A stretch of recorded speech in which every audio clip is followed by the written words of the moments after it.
अब हम आपको सीधे करगिल लिए चलेंगे। आशीष सिंह मेरे डिफेंस एडिटर और आशिफ कुरैशी मेरे सहयोगी दोनों आपको स्क्रीन पर दिख रहे हैं। आज बड़ा दिन है, प्रधानमंत्री नरेंद्र मोदी खुद करगिल में श्रद्धांजलि देने के लिए पहुंचे हैं। अपडेट हम आपको वहां से बताएंगे। सबसे पहले आशीष कुमार सिंह के पास आपको लिए चलते हैं। आशीष, ये बड़ा मौका शौर्य की गाथा याद करने का, 25 साल पूरे हो गए।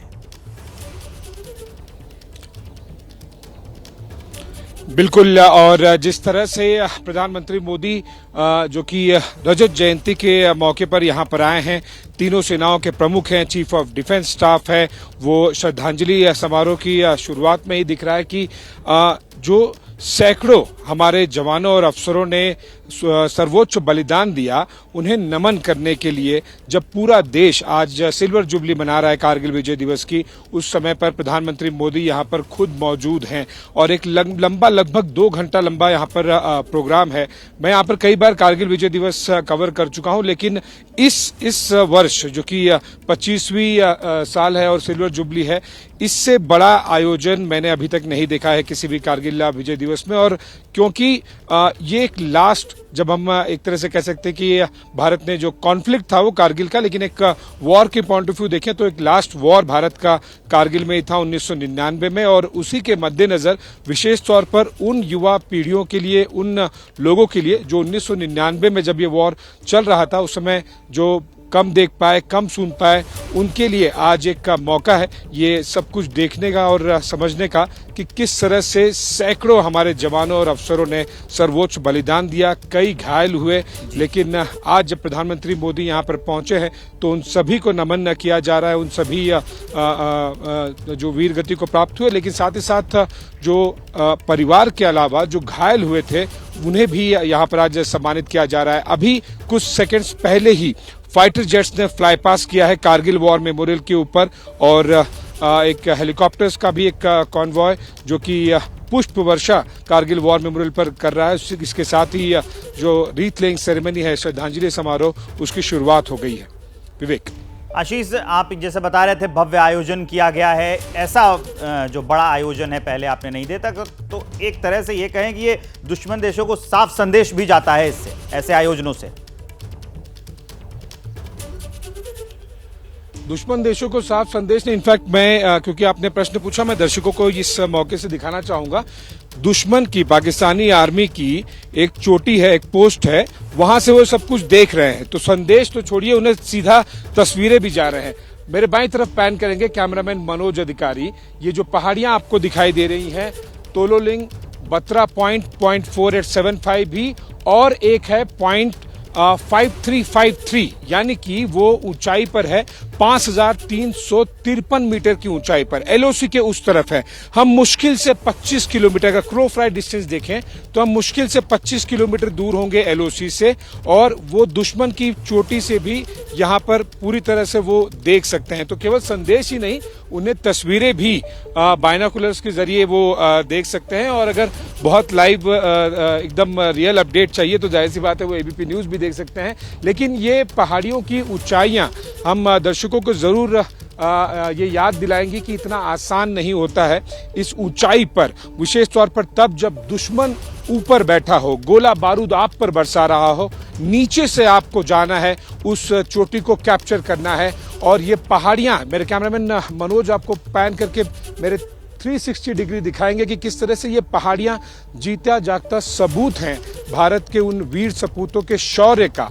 और ये पहाड़ियां आज भी वो शौर्य गाथा प्रस्तुत करती हैं कि किस तरह से, चाहे कैप्टन विक्रम बत्रा हो, या फिर परमवीर चक्र विजेता मेजदार सुबेदार संजय जी हो, या फिर परमवीर चक्र विजेता योगेंद्र जी, जिनको हम दर्शकों को कल से सुना रहे हैं कि किस तरह से ये कठिन लड़ाइयां लड़ी गई, चाहे वो तोलोलिंग हो, या फिर गन हिल हो, या फिर बत्रा पॉइंट हो, या फिर टाइगर हिल हो, ये सभी चोटियों को पाना बहुत मुश्किल था। क्यों इंपॉर्टेंट था ये सबसे ज्यादा, क्यों पाकिस्तान ने ये हरकत की थी? हम जहां पर हैं अभी द्रास में कारगिल वॉर मेमोरियल में, इससे मैं कुछ मीटर ही दूर हूं।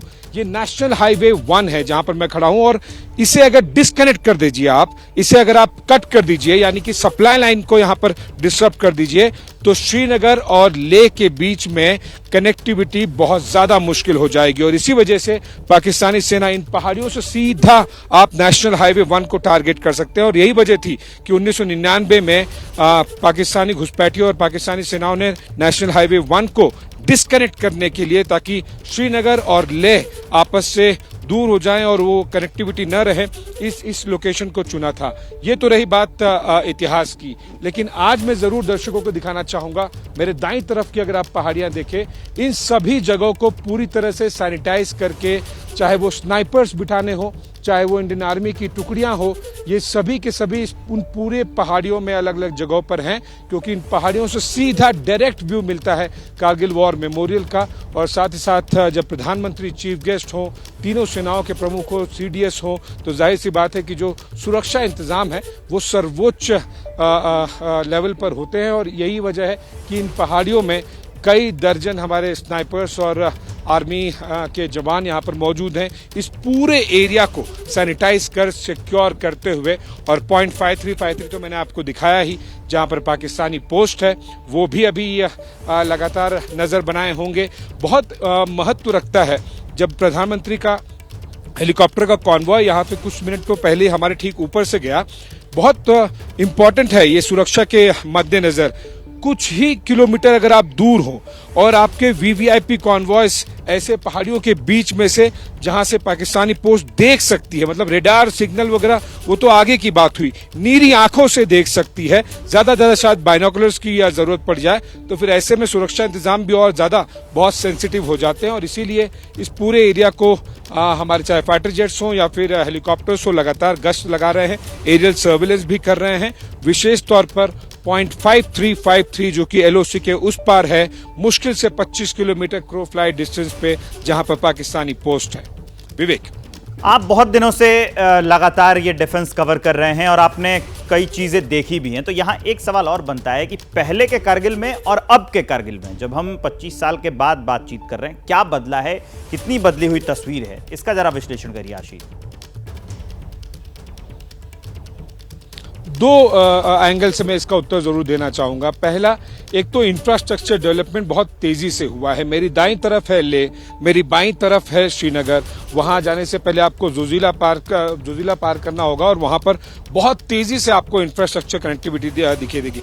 आज प्रधानमंत्री मोदी कारगिल वॉर मेमोरियल से ही एक बटन दबाकर ट्विन टनल, जो शिनकुल्ला टनल है, उसका ट्विन टनल का ब्लास्ट करेंगे और उससे जो कनेक्टिविटी है उसको और ज्यादा तेजी मिलेगी। यानी कि एक टनल जो कि लेह से श्रीनगर ऑल वेदर, ये वो इलाके हैं जो साल के कई महीनों तक, लगभग 3 से 4 महीनों तक कट जाते हैं। वो इसलिए क्योंकि बहुत ज्यादा बर्फबारी होती है और ऐसे में इस तरह के ऑल वेदर टनल्स का बहुत ज्यादा इंपॉर्टेंस होता है।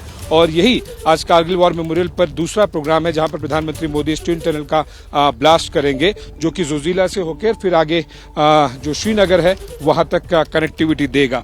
जैसे कि मैंने बताया, दाईं तरफ लेह है, बाईं तरफ श्रीनगर है और उसके बीच में connectivity infrastructure point of view बहुत तेजी से बढ़ा है। दूसरा, आपके प्रश्न का मैं उत्तर जरूर देना चाहूंगा। इंडियन आर्म फोर्सेस बहुत बेहतरीन तरीके से मॉडर्नाइज हुई हैं। मॉडर्नाइज होने का मतलब है कि उस समय पे हमारी जो बोफोर्स तोपें थी, वो अगर पहुंच गई थी ऊपर, तो एक बहुत बड़ी खुशी की बात हो गई थी हमारे लिए, क्योंकि बहुत ज्यादा ऑप्शंस हमारे पास थे नहीं। अगर हम आर्मी के पॉइंट ऑफ व्यू देखें, आर्टिलरी पॉइंट ऑफ व्यू देखें, और ये मैं उत्तर दूं उसी के साथ साथ मनोज, मैं चाहूंगा कि इन पहाड़ियों को दिखाते रहे, क्योंकि इन्हीं में से एक पहाड़ी का नाम है गन हिल। गन हिल नाम ही उसका इसीलिए रखा गया था क्योंकि बोफोर्स तोपें लगातार गोला बारूद उन चोटियों पर बरसा रही थी, जिसके बाद में पाकिस्तानी घुसपैठ और सेना को पीछे हटना पड़ा और फिर हमारी फोर्सेस वहां पर गई। नो डाउट इंडियन एयरफोर्स ने भी बहुत प्रिसीजन स्ट्राइक्स जिसे कहते हैं दुश्मन के ठिकानों पर किया था, जिसके बाद इंडियन आर्मी को काफी आसानी हुई उन पॉइंट्स को कैप्चर करने के लिए। लेकिन फिर भी हमारे सैकड़ों की तादाद में जवान और अफसर वीर गति को प्राप्त हुए थे। तो इंफ्रास्ट्रक्चर पॉइंट ऑफ व्यू अगर आप देखें तो हमारे पास आज और बेहतरीन ऑप्शंस हैं। हालांकि पाकिस्तान 1999 के बाद एक भी कोई डायरेक्ट कॉन्फ्लिक्ट या डायरेक्ट वॉर हमारे साथ नहीं किया है। अब तक केवल वो जो Pakistani army sponsored terror organisations हैं, घुसपैठ है, आतंकवाद है, उसके जरिए कर पा रहा है। वो इसीलिए क्योंकि उन्हें भारतीय सेना की क्षमता का, ताकत का अंदाजा है। और ये पिछले 25 सालों में बेहतरीन तरीके से बदला है। हालांकि काफी कुछ अभी भी करना बाकी है, लेकिन ये सब कुछ आज जिस तरह से भारतीय सेना के पास न केवल आर्मी बल्कि नेवी और एयरफोर्स के पास भी जिस तरह से मॉडर्न इक्विपमेंट्स हैं, जिस तरह से प्लेटफॉर्म्स हैं, ये साफ साफ दर्शाता है कि 25 साल हो गए कारगिल विजय दिवस को, लेकिन अगले 25 साल तक भी कम से कम किसी तरह का डायरेक्ट कॉन्फ्लिक्ट पाकिस्तानी सेना भारतीय सेनाओं के साथ नहीं लेना चाहेगी। यह हमने देख लिया सर्जिकल स्ट्राइक के टाइम भी और बालाकोट एयर स्ट्राइक के टाइम भी। पलटवार करने में उनके पसीने छूट गए थे, क्योंकि अब वो पहले वाला भारत है नहीं। जनरली हम इसे 1962 और चीन के कॉन्टेक्स्ट में कहते हैं, लेकिन आपके प्रश्न का उत्तर देते हुए, द्रास में रहते हुए, कारगिल वॉर मेमोरियल के बाहर से मैं जरूर कहूंगा ये पहले वाला भारत नहीं है। पाकिस्तान को भी पता है और इसीलिए वो अब घुसपैठ के अलावा, आतंकवाद के अलावा डायरेक्ट कॉन्फ्लिक्ट बिल्कुल भी भारत की तुलना में नहीं कर सकता। ठीक है आशीष, आप हमारे साथ बने रहिए। आसिफ कुरैशी मेरे सहयोगी स्क्रीन पर दिख रहे थे आपको, वो भी हमारे साथ बने हुए, सीधा उनके पास लिए चलते हैं आपको। आसिफ, ये जो शिंकुला टनल है इसके भी कई मायने हैं, ये सबसे ऊंची सुरंग बताई जा रही है, इसके कई अहम मायने हैं, वो जरा समझाइए पॉइंटर्स के